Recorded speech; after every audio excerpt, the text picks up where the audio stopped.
इस्लामाबाद की राजनीति कर रहे थे कहा उतना दिन से कि मुझको बिहार ने बुलाया है। ये बंदर घुरकी क्यों मार रहे हो भाई कि मुझको बिहार के लोगों ने बुलाया है। आते हैं मन की बात बोलते हैं फिर चले जाते हैं उड़न खटोला से। चिराग जी ये सवाल ही बनते रहेंगे, सवाला, समझ रहे हैं, दूल्हा बनने उनेंगे नहीं। हाँ, आप किसी विधानसभा से आप लड़ जाओ, साधु पासवान तुम्हारे खिलाफ लड़ेगा। नमस्कार, मैं शिव और आप देख रहे हैं आर्यन खबर। देखिए, चिराग पासवान राजभवन पहुंचे थे।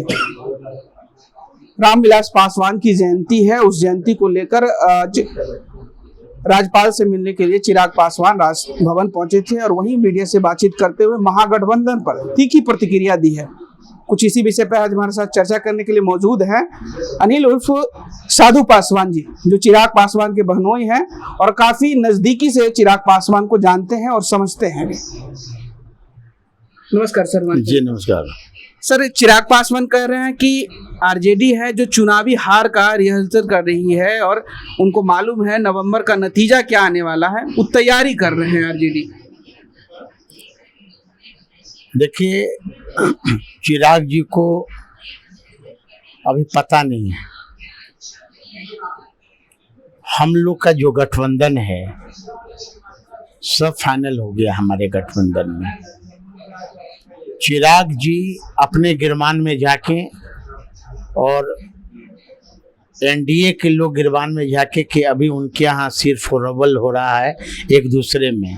जिस तरह जीतन मांझी जी का बयान आ रहा है कि चिराग अभी न सुखिया अभी है, चिराग में योग्यता की कमी है, चिराग में कई तरह के जीतन मांझी जी आरोप लगाए कि भारे का आदमी लाते हैं, अभी भी सुने होंगे, है ना। इसलिए चिराग जी भविष्यवाणी कैसे कर रहे हैं। पिछले बार जो चुनाव हुए थे दो गठबंधन का हुआ था, एनडीए गठबंधन और महागठबंधन का। हम लोग दोनों का वोट प्रतिशत मिला देंगे तो 10 से 12 हजार वोट हम लोग हार गए। लेकिन इस बार जो आम चुनाव होंगे तो मुद्दा पर होगा।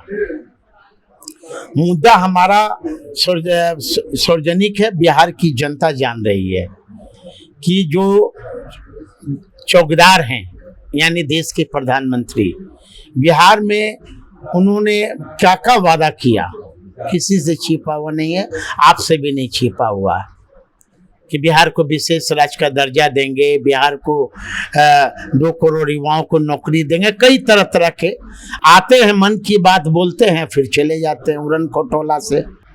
चीनी मिल खुला क्या, पूछ लीजिए देश के प्रधानमंत्री जी से। चिराग पासवान और कह रहे हैं कि अगर महागठबंधन में आरजेडी नहीं रहे तो 2.5 अंक पार करना भी मुश्किल है और मुश्किल रहेगा उनके लिए। महागठबंधन में आरजेडी नहीं रहे, क्यों नहीं रहेगा? 2.5 अंक भी पार नहीं करना। नहीं, क्यों नहीं रहेगा भाई, हमारा गठबंधन है, अटूट गठबंधन है हमारा। चिराग कौन होते हैं फैसला लेने वाले? हाँ, वो है हिम्मत, राजनीतिक औकात है चिराग जी को कि वो अकेले चुनाव लड़ ले, बीजेपी या जेडीयू से हट के जरा लड़ ले, तब हम समझेंगे। हाँ, अकेले लड़े ना भाई, 100% के उसी रेट है कहते हैं। हाँ, 110% स्ट्राइक लगता है कि इन्हीं का वोट है। तब कुशेश्वर का हार गए थे, तारापुर का के लिए हार गए। 127 को उम्मीदवार 20 में दिए थे, तो उसमें क्यों इनकी जमानत जब्त हो गई? तो मैं तो कह रहा हूँ कि 110% स्ट्राइक रेट की आप बात करते हो, आप अकेले लड़के दिखा ना दो। हाँ, आप किसी विधानसभा से आप लड़ जाओ, साधु पासवान तुम्हारे खिलाफ लड़ेगा। और मन चलो दोनों में लंगोटा पहन के आ जाओ। इनका नियत नीति सिद्धांत है क्या? हाँ, अभी भीमे संवाद समागम कर रहे हैं अभी, है ना। इनको तो कोई नैतिक अधिकार है क्या? जिस व्यक्ति के आंख के सामने बाबा साहब अम्बेडकर का मूर्ति तोड़ दिया, पैर से कुचल दिया, और मैं आरोप नहीं लगाता, ये आरोप चिराग खुद लगा रहे थे कि भारतीय जनता पार्टी के नेता का नाम बताऊंगा, आज तक नेता का नाम बताए, अपने पिता का जमीर बेच दिए, बाबा साहब अम्बेडकर का मान सम्मान को इन्होंने बेचने का काम किया अपने व्यक्तिगत राजनीतिक महत्वाकांक्षा के चलते। ये मंत्री बने हैं, अभी तक युवा आयोग क्यों नहीं बना? पूछ लीजिए ना। जब पहला बार खड़ा हुए थे जमुई से, तब उस समय बोले थे कि हमारी सरकार बनेगी, मैं मंत्री बनूंगा तो युवा आयोग बनाएंगे।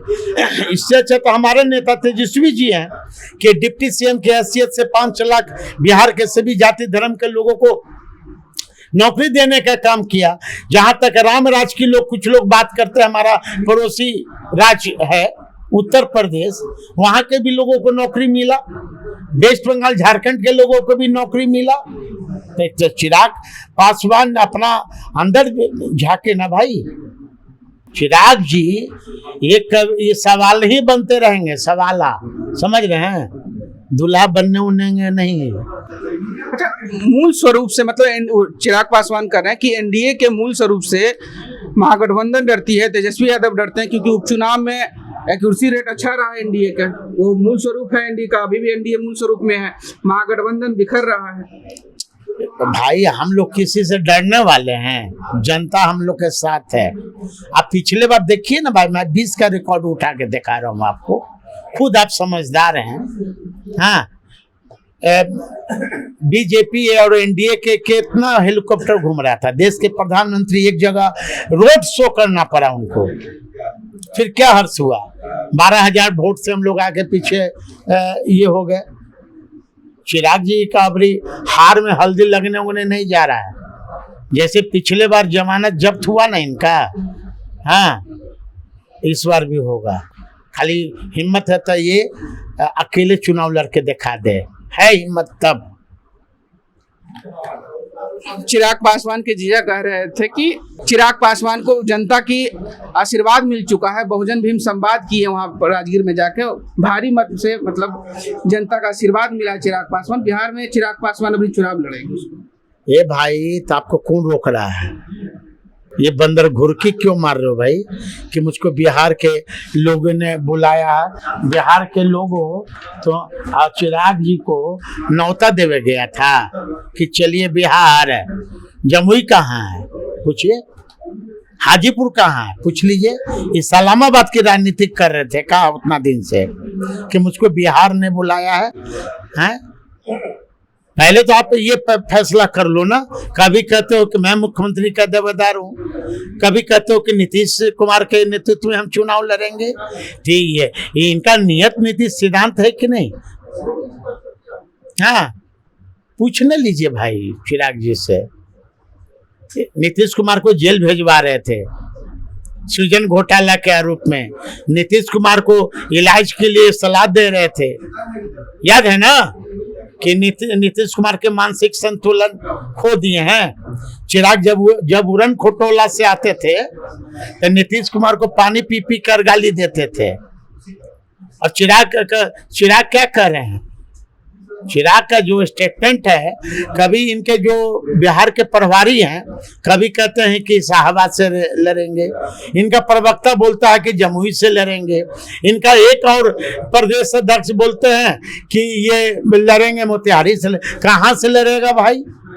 आप तो काफी करीबी से जानते चिराग पासवान को, क्या लगता है ये प्रेशर पॉलिटिक्स कर रहा है या? ये भाई बंदर घुरकी मार रहा है ये।